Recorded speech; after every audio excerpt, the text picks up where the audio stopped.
ছেলেমেয়েরা যারা আসছে তারা এসে গাড়ি জি, জি। কিনতে হবে, ব্র্যান্ড নেম কাপড় চোপড় কিনতে হবে, গার্লফ্রেন্ড বানাতে হবে, পড়াশোনার চাইতে অন্যান্য জিনিসগুলোর প্রতি আকর্ষণটা বেড়ে যায়, ডিপ্রেশনে রাইট। চলে গেছে। ডেফিনিটলি যারা মাইগ্রেট করছে তাদের মধ্যে অনেকেই শাইন করছে, অনেকেই মাস্টার্স করছে, পিএইচডি করছে, হয়তো বা বাইরে সেটেল করছে বা বাংলাদেশে ব্যাক করছে, they did amazing. But at the same time আমি শিওরলি আপনারা দেখছেন যে দেয়ার আর সাম পিপল যারা আসলে ফল ব্যাক করছে, যারা আসলে খুব অ্যাম্বিশন নিয়ে হয়তো বা তাদেরকে ইউএসএ তে তাদের বাবা মারা আন্ডার গ্রাজুয়েট করতে পাঠাইছে, বাট তারা স্ট্রাগল করছে। So what is the struggle like, যে অনেকের মাইগ্রেশনে পার্টিকুলারলি ইয়াঙ্গার জেনারেশন যারা এখন আমরা দেখছি যে এখন যারা ও লেভেল এ লেভেল শেষ করছে বা ইন্টারমিডিয়েট শেষ করছে তাদের মধ্যে আহ, বাংলাদেশে আন্ডার গ্রাজুয়েশন করাকে অনেক ক্ষেত্রেই তারা একটা পুয়ার চয়েস মনে করে। মানে ইভেন অনেক ক্ষেত্রে আমি দেখছি, আমি যখন কাউন্সেলিং করি তারা মানে কি বলবো আরবান ক্লাসের মধ্যে মানে কি বলবো যে ছিছি করে যে বাংলাদেশে পড়বো, এটা কোনো, আমি বাইরে আন্ডার গ্রাজুয়েশন করবো। বাট বাইরে আন্ডার গ্রাজুয়েশন যারা করে তাদের মধ্যে অনেকে যারা আসলে স্ট্রাগল করে, তাদের স্ট্রাগলটা আসলে কি রকম বা কি কোন জিনিসগুলোতে তারা স্ট্রাগল করে আপনার এক্সপিরিয়েন্স? রাইট। আপনি শুনলে খুশি হবেন, and আমি আপনাকে হয়তো ইনভাইটও করব eventually. I am writing a book, আর বুকটার টাইটেল হচ্ছে ডেথ অফ এ ব্রেইন। কেন এটা বললাম? আজ থেকে 7-8 বছর আগে আপনার, আমি নাম বলছি না স্টুডেন্টের, আমি স্কুলের নামও বলবো না, সে ঢাকার একটা ইংলিশ মিডিয়াম ছেলে, সে আপনার 17 ইয়ার্স এইজে আমাদের এখানে আসে পড়াশোনা করার জন্য, ফুল রাইট স্কলারশিপ নিয়ে, everything paid, tuition paid, dorm paid, laptop paid, আপনার ইন্টারন্যাশনাল এডুকেশনের জন্য এক সেমিস্টার আপনার পেইড, সবকিছু। প্রথম সেমিস্টারে সে সবগুলো সাবজেক্টে A+ পায়, কিন্তু ইভেনচুয়ালি দেখা গেল যে সে আস্তে আস্তে আপনার ক্লাসে যাওয়া বন্ধ করে দিল। সে আপনার ঘর থেকে অ্যাসাইনমেন্ট গুলো জমা দিত, পড়াশোনা করতো, পরীক্ষা দিত, এবং আস্তে আস্তে আস্তে আস্তে সে ডিটেরিয়েট করতে থাকলো। রাইট। কোনো কোনো এক সময় দেখা গেল আপনার ওর বাবা মা আমাকে কল করলো যে আমার একটা চিঠি এসছে ইউনিভার্সিটি থেকে, তাকে বের করে দেওয়া হবে ডর্ম থেকে, আপনি কি হেল্প করতে পারেন কিনা।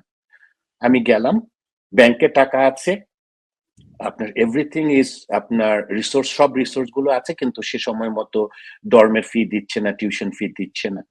তার মানে আপনি যখন, আমি তার মধ্যে ঢুকার চেষ্টা করলাম, আমি দেখলাম যে সে অলরেডি একটা ডিপ্রেসিভ ফেজে চলে গেছে, ডিপ্রেশনে রাইট। চলে গেছে। তো রাইট। আপনি তো জানেন ডিপ্রেশন এন্ড বাইপোলার ডিসঅর্ডার দুটো দু রকম, সে বাইপোলার না, তার হচ্ছে ডিপ্রেসিভ ফেজে চলে গেছে। রাইট। সো যদিও সে আউটস্ট্যান্ডিং, সো ইভেনচুয়ালি আপনার সে পড়াশোনার থেকে আস্তে আস্তে বের হয়ে গেল, তার ফুল স্কলারশিপ চলে গেল। তারপরে কোনো একটা ঘটনায় তাকে পুলিশ স্টেশনও যেতে হলো। রাইট। আর আমি আর আমার ওয়াইফ গিয়ে, আমি জীবনে নিজে কখনো পুলিশ স্টেশনে যাইনি, তাকে পুলিশ স্টেশন থেকে বের করে আমি নিয়ে এসেছি, তারপরে তার বাবা মার কাছে আমি পাঠিয়ে দিয়েছি। দেশে গিয়ে কিছুদিন ছিল, তারপরে ভালো হয়ে আবার এসছে, কিন্তু সে ইউনিভার্সিটি শেষ করতে পারে নাই। সো জি। ফরচুনেটলি সে আপনার আমেরিকান সিটিজেন, বাবা মার কারণে, ওরা আগে এখানে সিটিজেন ছিল, তারপর ছেলেকে নিয়ে দেশে চলে গিয়েছিল।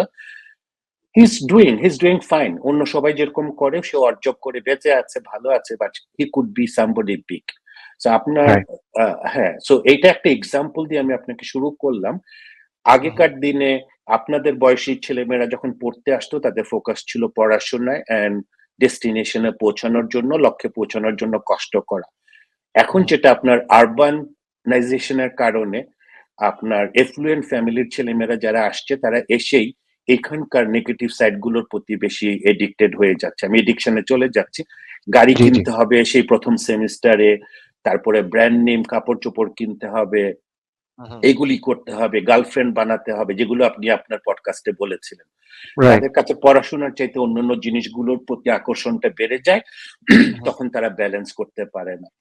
আরেকটা ইন্টারেস্টিং জিনিস, উইদাউট মেনশনিং আপনার পেশেন্টের নাম, স্টুডেন্টের নাম, ছেলেটার বাবা মোটামুটি ভাবে ছেলেটাকে পাঠিয়েছিল আন্ডারগ্র্যাড করতে। আমি যতটুকু জানি কিছুটা ওনার সেভিংস থেকে আর কিছুটা ওনার এক ক্লোজ রিলেটিভের কাছ থেকে আমেরিকান সিটিজেন লোন নিয়ে। তো একদিন ছেলেটাকে আমি দাওয়াত দিয়েছিলাম, বাসায় এসছিল $350 আপনার পোলো রালফ লরেনের জুতা পরে। আমি জাস্ট জিজ্ঞেস করলাম তুমি $350 দিয়ে জুতোটা কিনেছো? তো ছেলেটা আমাকে বললো, uncle do you have any problem? Not even in Bangla, তারা তো ইংলিশ মিডিয়ামের ছেলে। আমাকে বললো, uncle do you have any problem? I said no no no, not at all, আমার কোনো প্রবলেম নেই। আমি জানি যে কালকে তোমার বাবা আমাকে ফোন করে হেল্প করতে বলেছে, তোমাকে টাকা দিতে বলেছে, তো আমি বুঝতে পারিনি যে তুমি ওই টাকা দিয়ে তুমি এত এক্সপেন্সিভ একটা জুতো কিনবে। So this are examples. জি, রাইট। নো, ডু ইউ মানে আমি জাস্ট আপনার কাছে জাস্ট জানতে চাই সেটা হচ্ছে আপনার experience. So many a Times মানে কি বলবো, কাউন্সিলিং সেশনের ভিতরে, কাউন্সিলিং সেশনের বাইরে বাবা মারা জানতে চায় যে আচ্ছা বাচ্চাকে আন্ডার গ্রাজুয়েশন এর জন্য বাইরে পাঠাবো কিনা, এন্ড স্পেশালি যারা ভালো স্টুডেন্ট বা ইত্যাদি। আমি ইউজুয়ালি যখন আমার কাছে সাজেশন যাচ্ছে আউটসাইড কাউন্সিলিং সেশন স্পেশালি, আমি সবসময় যেটা বলি সেটা হচ্ছে যে ইফ ইউ হ্যাভ, কি বলবো, if you have strong confidence যে আপনার ছেলেটা ম্যাচিওর বা আপনার মেয়েটা mature in every sense, right? Social skill sense, in like managing himself, controlling uh, uh, himself, and নিজেকে অর্গানাইজ বা ডিসিপ্লিন করার ব্যাপারে সে আন্ডার গ্রাজুয়েট বাইরে করতে পারে। বাট আপনার যদি ডাউট থাকে যে আমি শিওর না আমার বাচ্চাটা 17-18 বছর বয়সে বা 19 বছর বয়সে কালচার শক নিতে পারবে কিনা, অথবা আমার ডাউট আছে যে ও কতটুকু ম্যাচিওর, দেন আমি রেকমেন্ড করি যে সে মাস্টার্স বা পিএইচডি বাইরে করুক, সে আন্ডার গ্রাজুয়েশনটা বাংলাদেশে করুক, বিকজ তার আসলে বাইরে যাওয়ার সময় আছে। আগের জেনারেশনে বেশিরভাগই আসলে মাস্টার্স পিএইচডি বাইরে করছে এবং তাদের স্কলারশিপ পেতে বা ফান্ডিং পেতে কোনো প্রবলেম হয় নাই। এখনো বাংলাদেশের ইউনিভার্সিটি এত খারাপ হয়ে যায় না যে তাদের ইউনিভার্সিটি থেকে আন্ডার গ্রাজুয়েট করলে বাইরে মাস্টার্স করা যায় না। ইনফ্যাক্ট বুয়েটের প্রায় 18% ছেলে পেলেই বাইরে যাচ্ছে, বা নর্থ সাউথ ব্র্যাকের ছেলে পেলেও যাচ্ছে। So in your experience, do you think that's a good recommendation? I think that's a very good recommendation, and আমি আপনাকে 100% আমি এগ্রি করি আপনার ওপিনিয়নের সাথে। আপনি যে অ্যাডভাইস গুলো দিচ্ছেন, তো আমি পিছের থেকে শুরু করি। আপনি তিনটা কথা বলেছেন, একটা হচ্ছে ম্যাচুরিটি, আর একটা হচ্ছে কনফিডেন্স অন ইয়োর চিলড্রেন, আর জি, একটা লাস্টে আপনি বললেন 3 নম্বর কথাটা, quality of education in Bangladesh for, quality of মানে এডুকেশন, এখান কোয়ালিটি থেকে অফ বাইরে এডুকেশন। যাওয়া যাবে কিনা মাস্টার্স পিএইচডি রাইট তে। জি, রাইট রাইট রাইট তো আমি কোয়ালিটি অফ এডুকেশন দিয়ে মনে করি আপনি তো সম্ভবত আপনার লোয়ার লেভেলে পড়াশোনাগুলো বাংলাদেশে করেছেন। জি, জি, আমিও ঢাকা থেকে পড়াশোনা করে এসে আপনার আমেরিকার ওয়ান অফ নট আমেরিকার ওয়ার্ল্ডের ওয়ান অফ দ্য টপ ইউনিভার্সিটির ফ্যাকাল্টি হিসেবে কাজ করছি।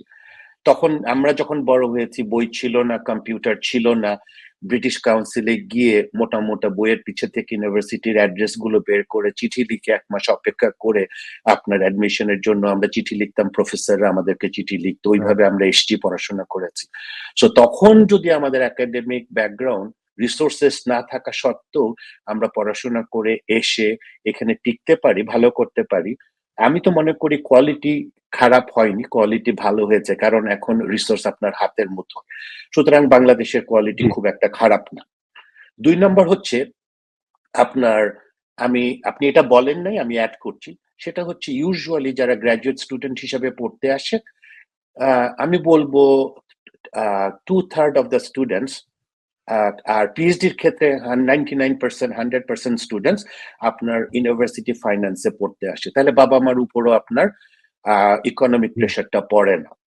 জি, 3 নম্বর যেটা হচ্ছে বয়স, আপনি যেটা বললেন, যদিও বাবা মারা মনে করে যে আমার কনফিডেন্স আছে, আমি এখানে আপনার সঙ্গে একটুখানি ডিফার করছি।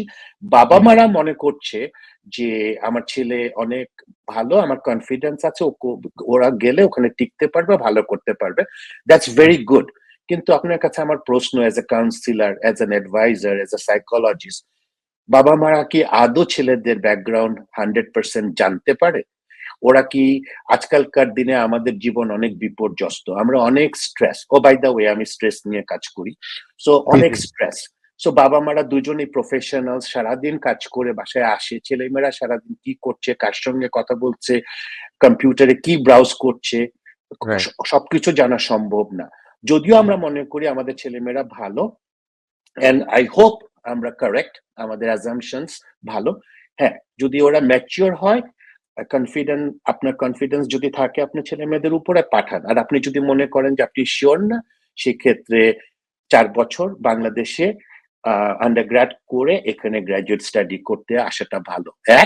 বয়স বাড়বে, জি। ম্যাচুরিটি বাড়বে, হুম, হুম। দায়িত্বশীল হবে, ইকোনমিক্যালি বাবা মার কাছ থেকে কষ্ট দিবে না, এন্ড বাংলাদেশের এডুকেশন খারাপ না। সো আপনি অ্যাবসলিউটলি রাইট। এই ভিডিও ক্লিপসগুলো যদি আপনি মিস করতে না চান, পার্সপেক্টিভ ক্লিপসে সাবস্ক্রাইব করুন।